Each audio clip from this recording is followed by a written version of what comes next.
So many of us just watched the Super Bowl about a week ago. And would you agree that blocking, tackling, passing, catching, etc. had a lot to do with positioning in order for the Tampa Bay Buccaneers and Tom Brady to win the big game? Think about that for a minute. Had certain blocks, tackles, quarterbacks, and receivers been positioned differently at any given point, it would have made the difference between a Super Bowl win and a Super Bowl loss. You know what? The same is true for you. The way that you position your brand, your professional identity, and even your value proposition, your conversations, your marketing, it all amounts to wins in the form of more transactions at a higher margin and a better quality of life, or less in all three of those categories.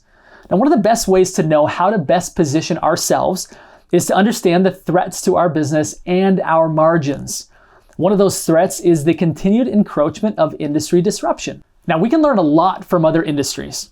This is actually part one of a series in which we look at other industries that are, as I mentioned earlier, further along the disruption curve. And from those, we can pull out patterns and principles that we could apply to better position ourselves for success. So the first industry that I want to take a look at is retail. And it's not difficult to look around our society today and see the disruption of retail. Empty brick and mortar stores abound, and consumers have filled that void with e-commerce options like Amazon and others.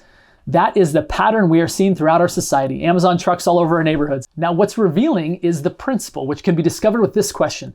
Is there ever a time when it makes sense to buy something in person using a professional as opposed to solely online? For me, the answer is absolutely yes. See, certain things are either expensive enough or complicated enough that I don't feel comfortable making a purchase without expert counsel. The risk is too great.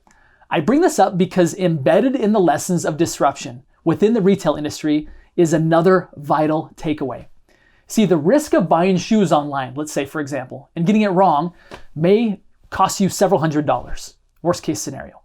Whereas the risk of buying or selling real estate and not having someone to help you can actually risk you tens of thousands of dollars. See, with real estate, wealth management, tax advice, insurance, making a misstep can be very, very costly. So now how do you use this information to your benefit? Consumers are being trained by big tech to believe that there is no difference in outcome between what you do and what they do. So then it becomes your opportunity to help the consumer understand the risk versus reward ratio, which we will be covering in a future part of this series. For now, it will suffice to say that you need to have very specific examples that demonstrate how through your expertise at positioning, you created two things. Number one, a quantifiable amount of opportunity that you helped your clients to capture that they wouldn't have captured otherwise. And number two, a quantifiable amount of risk that you helped your clients to abate. And both of these quantifiable amounts must absolutely dwarf the delta or the difference between your fee and those of the disruptors.